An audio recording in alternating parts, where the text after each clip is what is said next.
नाम है आपका? महक। महक से पूछेंगे पेपर कैसा रहा। ऑलरेडी सब्सक्राइबर हैं। रिद्धिमा से पूछेंगे आज का पेपर कैसा था लॉ का, सीएमए इंटर का। तो कैसा था पेपर? डिफिकल्ट था, इजी था? इजी था। इजी था पेपर, बहुत बढ़िया। तो स्ट्रेटजी कुछ फॉलो की थी आपने? Actually I am a CA student. CA student है फिर तो कुछ भी अभिषेक नाम है सर। अभिषेक जी से पूछेंगे पेपर कैसा रहा। बड़ी मुश्किल से कन्विंस हुए, पहले तो ये बता दूं मैं ऑडियंस को। तो कैसा रहा पेपर? हाँ, पेपर तो अच्छा रहा सर। मतलब एमसीक्यूज भी सही थे और डायरेक्ट थे। हाँ, और डिस्क्रिप्टिव पार्ट सिंपल, बहुत ज़्यादा सिंपल था एक्चुअली। जो जैसे ये वाला क्वेश्चन है, हम एक्सपेक्ट ही नहीं कर सकते कि ये सिक्योर डिबेंचर का कोई क्वेश्चन आएगा। हाँ ये तो है। तो ऐसे क्वेश्चन थे जो जैसे बेसिक्स क्वेश्चन इन्होंने उठा के दे रहा और दूसरा ये भी तो होता है ना कि एक पार्ट आता है क्वेश्चन का और दूसरा वाला नहीं आता, तो उसमें कंफ्यूजन आती है। क्या पेपर क्या है? बहुत बढ़िया। आकाश है ये हमारे। मुश्किल था, आसान था? पेपर नॉर्मल था। नॉर्मल था, एवरेज था। ऐसा कोई out of the box paper तो नहीं आया कि पता नहीं क्या कर दिया उन्होंने? हाँ जी, तो आज हम सीएमए इंटर पहले एग्जाम जो कि लॉ का एग्जाम है उसका रिव्यू रिकॉर्ड करेंगे फेस टू फेस। सभी बच्चों से पूछेंगे कि पेपर कैसा गया। और जो सेंटर हम विजिट कर रहे हैं वो है निजामुद्दीन का, कौन सा school? Satyavati school Nizamuddin centre पे पूछेंगे बच्चों से कि पेपर कैसा रहा। वीडियो में अंत तक जुड़े रहिएगा और वीडियो को लाइक जरूर। शीजल तिवारी से पूछेंगे उनका पेपर कैसा गया। तो कैसा रहा लॉ का पेपर? ठीक था। इजी था, मुश्किल था? इजी था। इजी था। एक पार्ट मतलब ऐसा था कि एक पार्ट आता दूसरा नहीं आता। ये तो हमेशा होता है ना कि एक बार तो एनालाइज करके गए थे पेपर को, किस एक्ट से कौन सा क्वेश्चन आने वाला है।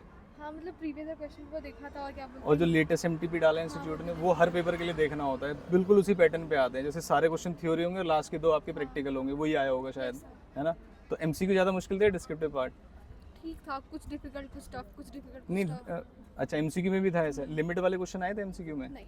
एमसीक्यू में लिमिट। हमारे चैनल को फॉलो करना और आपके टेक्स्ट और कॉस्ट में मैंने लिस्ट डाली हुई है, देखना पेपर वैसा ही आएगा। ठीक है, चैनल बता देना मैम एक बार। देखो फिर उसमें से आया था, नहीं आया था? चलो बहुत बढ़िया, वैसे ही आया। क्या नाम है आपका? महक। महक से पूछेंगे पेपर कैसा रहा। ऑलरेडी सब्सक्राइबर हैं, देख के आए हैं। तो जो पैटर्न मैंने बताया था लिस्ट में वैसे ही आया पेपर, डायरेक्ट और लास्ट में 2 केस स्टडीज। और जो इम्पोर्टेंट बताए थे उसमें से कंटीजेंट कॉन्ट्रैक्ट, कंटीजेंट आया पहले ही क्वेश्चन था। और डायरेक्टर वाला आया था। तो एमसीक्यू ज़्यादा आसान थे, डिस्क्रिप्टिव पैटर्न ज़्यादा था? डिस्क्रिप्टिव आसान था, इजी था बिल्कुल। और एमसीक्यूज ट्रिकी थे कुछ, थोड़े बहुत। तो क्या लगता है कितने नंबर आ जाएंगे? हालांकि लॉ में मार्क्स बहुत काटते हुए हैं ना, लेकिन 50+ आ जाएंगे आराम से। चलो बहुत बहुत धन्यवाद।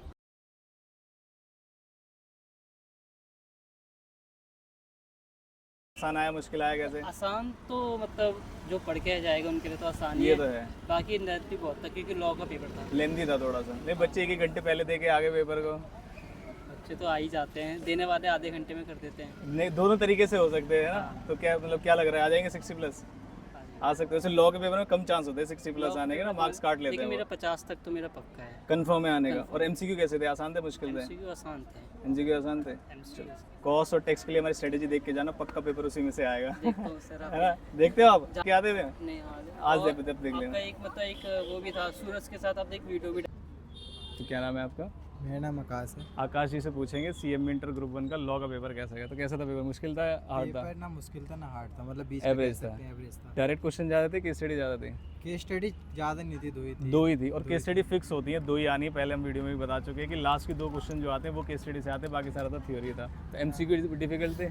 एमसीक्यू डिफिकल्ट नहीं थे, बस मुझे लगता है ज़्यादातर एथिक्स के क्वेश्चन पूछे गए थे उसमें। ज़्यादा एथिक्स से पूछे गए थे? अच्छा। और जो लिमिट्स वगैरह होती है वो सब आती है, डायरेक्ट क्वेश्चन आते हैं? डायरेक्ट तो इस बार नहीं आए थे, मतलब वो 2 क्वेश्चन डायरेक्ट थे मेरे ख्याल से, और बाकी सब इनडायरेक्ट क्वेश्चन। इनडायरेक्ट क्वेश्चन थे। तो क्या लगता है आ जाएंगे नंबर? बढ़िया आने तो चाहिए। आने तो चाहिए। चलो अब अकाउंट्स की तैयारी करें। ठीक है। पेपर क्या है? बहुत बढ़िया।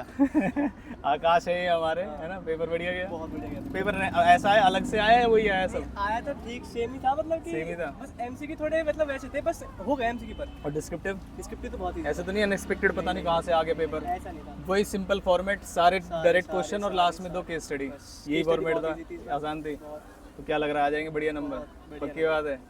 स्ट्रेटजी काम आती नहीं आती? आती है, बहुत ज़्यादा आती है काम। लास्ट टाइम तो वही काम आती है। चलो बहुत बढ़िया, आ जाओ। नहीं ज़्यादा, अरे बिल्कुल भी नहीं। तो आपका क्या नाम है? श्रुति।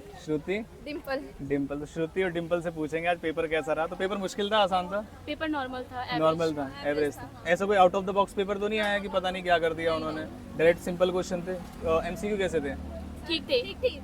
ठीक ठाक थे। क्या लगता है आ जाएंगे बढ़िया नंबर? नॉर्मल। स्ट्रेटजी देख के जाते हो हमारी? चैनल देखा हुआ है? लॉ का देखा था। लॉ का देखा था, उसमें से आए हैं क्वेश्चन? हाँ, कंटीजेंट सारे आए हैं मोस्टली। तो अगला जो मिलेगा अकाउंट्स का भी मिलेगा आपको, लेकिन कॉस्ट और टैक्स के लिए 110% जो लिस्ट मिलेगी उसमें से पक्का आएगा, तो पूरा देख के जाना। ठीक है, थैंक यू। क्या नाम है आपका? अभिषेक नाम है। अभिषेक जी से पूछेंगे पेपर कैसा रहा। बड़ी मुश्किल से कन्विंस हुए हैं, पहले तो ये बता दूं मैं ऑडियंस को। तो कैसा रहा पेपर? पेपर तो अच्छा रहा सर, मतलब एमसीक्यूज भी सही थे और डायरेक्ट थे? डायरेक्ट थे हाँ। और डिस्क्रिप्टिव पार्ट? और डिस्क्रिप्टिव पार्ट भी काफ़ी सही था और 8th क्वेश्चन थोड़ा सा लेंथी था। लेंदी था थोड़ा, जो वो केस स्टडी वाला पार्ट? हाँ जी, केस स्टडी वाला पार्ट। तो पेपर ने मतलब ऐसा सरप्राइज तो नहीं किया होगा कि कैसे आया, कहाँ से आया? सिंपल पेपर था? Simple paper. तो सभी जितने भी बच्चे एमटीपी जरूर फॉलो करके जाना चाहिए, जो इंस्टीट्यूट का Yes, एमटीपी sir. होता है ना, दो- पूरा दो पैटर्न question- वही आता है। क्वेश्चन भी शायद वहाँ से आ हाँ जी सकते सर, हैं। 2-3 क्वेश्चन रिपीट थे। तो चलो, क्या उम्मीद है कि बढ़िया नंबर आ जाएंगे इस बार? 60 तो आएंगे। 60 आ जाएंगे? अरे वाह, एग्जामिशन आ जाएगी फिर तो। पढ़ गया रह गया था। एक मार्क्स से रह गया था सर। लास्ट टाइम कितने आए थे? 59। चलो कोई बात नहीं, इस बार कंफर्म पास होना है। ठीक है, फॉलो करना स्ट्रेटेजी। सलोनी। सलोनी से पूछेंगे उनका पेपर कैसा रहा। तो कैसा था पेपर? मुश्किल था, इजी था? सर ना ज़्यादा डिफिकल्ट था ना ज़्यादा इजी था। एवरेज था एवरेज था पेपर। तो पेपर। एमसीक्यू कैसे थे? डायरेक्ट थे या कुछ ट्रिकी थे एमसीक्यू? कुछ ट्रिकी थे हाँ। और कुछ डायरेक्ट। डायरेक्ट भी थे? मोस्टली डायरेक्ट थे। डायरेक्ट थे। हाँ। और जो डिस्क्रिप्टिव पार्ट था वो तो उसका तो थोड़ा सा मतलब ठीक था, मतलब डायरेक्ट आए हुए थे क्वेश्चन। Question इतना direct कोई थे। इतना डिफिकल्ट नहीं था, लेकिन बस मेरे को तो कुछ डिफिकल्ट हो गई थी कि एक पार्ट नहीं वो आता था। सबके साथ होता है। ये मैंने जितने भी बच्चों से पूछा, 90% बच्चे यही कहते हैं कि हाफ पार्ट आता है, सेकंड पार्ट नहीं नहीं आता। आता। उसके लिए स्ट्रेटेजी बनानी चाहिए कि कौन कौन से टॉपिक से एक ही क्वेश्चन से आने वाले हैं ना। चैनल को सब्सक्राइब करना, वहाँ पे सारी स्ट्रेटेजी है। विनय विनय जी से पूछेंगे तो पेपर कैसा था आपका? भाई भागो मत, रुक जाओ। पूछ लेते हैं, क्या दिक्कत है? मुश्किल था पेपर? नहीं, डायरेक्ट पॉइंट टू पॉइंट था। पॉइंट टू पॉइंट था। ऐसा कोई अनएक्सपेक्टेड तो नहीं था? वैसे मैंने देखा जैसा इंस्टीट्यूट एमटीपी बताता है वैसे ही आया पेपर बिल्कुल। हाँ, हाँ। जैसे डायरेक्ट क्वेश्चन आएंगे और लास्ट के 2 बट डिस्क्रिप्टिव आएंगे। अगर आप सोच के आओगे ना कि सिंपल, बहुत ज़्यादा सिंपल था एक्चुअली। जो जैसे ये वाला क्वेश्चन है, हम एक्सपेक्ट ही नहीं कर सकते कि ये सिक्योर डिबेंचर का कोई क्वेश्चन आएगा। हाँ, ये तो है। तो ऐसे क्वेश्चन थे जो जैसे बेसिक्स क्वेश्चन इन्होंने उठा के दे रहा और दूसरा ये भी तो होता है ना कि एक पार्ट आता है क्वेश्चन का और दूसरा वाला नहीं आता। हाँ। तो उसमें कंफ्यूजन आती है कि अटेम्प्ट कौन सा करें। ये और तो जो था। एमसीक्यू थे वो कैसे थे? डायरेक्ट थे या कैसे ट्रिकी क्वेश्चन? अनएक्सपेक्टेड थे एमसीक्यूज actually, हाँ। अनएक्सपेक्टेड थे। चलो कोई बात नहीं। क्या लगता है पासिंग मार्क्स वाला तो है पेपर या उससे भी हाँ, ज़्यादा है? passing marks। पासिंग मार्क्स वाला है। चलो, हाँ। चैनल देखना हमारा, उस पर स्ट्रेटेजी फॉलो कराते हैं। ये वाला पेपर मैच करना, उससे आया नहीं आया। ठीक है, चैनल तो देख। रिद्धिमा से पूछेंगे आज का पेपर कैसा था लॉ का, सीएमए इंटर का। तो कैसा था पेपर? डिफिकल्ट था, इजी था? इजी था इजी था पेपर, बहुत बढ़िया। तो स्ट्रेटेजी कुछ फॉलो की थी आपने? Actually I am a CA student CA student है, फिर तो कुछ भी कर लेंगे। उसके हिसाब से तो बहुत ही आसान लगा होगा, बड़ा डायरेक्ट से क्वेश्चन थे। लाइक हाँ 80% सिलेबस वाज वेरी सिमिलर। तो फिर अभी मेरे ड्यू के एग्जाम्स खत्म हुए थे 3 days ago। तो फिर I started doing cost and financial accounting and अभी when I started this I realized कि इसमें इंडस्ट्रियल लॉज है जो कि बाद सीए में में पता नहीं चला, था। हाँ। बट देन हाँ मैंने प्रीवियस ईयर पेपर्स कुछ करे, they were really helpful and I did the MTPs as well. So you are a regular student? या रेगुलर DU? College student. तो रेगुलर के साथ सीए भी कर रहे हैं, सीएमए भी कर रहे हैं, तो शर्म करो नालायक हो। तुमसे खाली सीए ही रेगुलर है। तो क्या लगता है अभी अगला पेपर अकाउंट्स का, उसकी भी ऑलमोस्ट प्रिपरेशन होगी? टैक्स में भी कोई इशू होगा नहीं मेरे हिसाब से, है ना? हमारे चैनल है केडीसी, उसे फॉलो करिएगा, आसानी से टिप्स मिलेंगे आपको। ठीक है, बता। हाँ जी, तो हम सारे रिव्यूज़ रिकॉर्ड करके आ गए हैं। तो पेपर जैसा कि बच्चों ने बताया बहुत ज़्यादा अनएक्सपेक्टेड नहीं था। जैसा सिमिलर आपका इंस्टीट्यूट एमटीपीज बताता है वैसा ही पेपर आया है। और यही स्ट्रेटजी आपको अकाउंट्स में भी फॉलो करनी है, कॉस्ट में भी और टैक्स में भी। बाकी आप चैनल पे बने ही रहिएगा। बाकी बहुत सारे सब्सक्राइबर्स भी मिले इस बार। नई चीज़ क्या हुई, लेकिन कुछ नालायक ऐसे थे कि स्ट्रेटजी भी फॉलो की, यूट्यूब पे सब्सक्राइब भी करते, लेकिन वो इंटरव्यू देने से थोड़ा सा शायद है। कोई बात नहीं, चलो, लेकिन अगले वाले पेपर में उनको ज़रूर पकड़ेंगे। अगर आपका भी सेंटर था इसी जगह पे या किसी और जगह पे तो मुझे बताइएगा, आपके सेंटर पे भी विजिट करेंगे।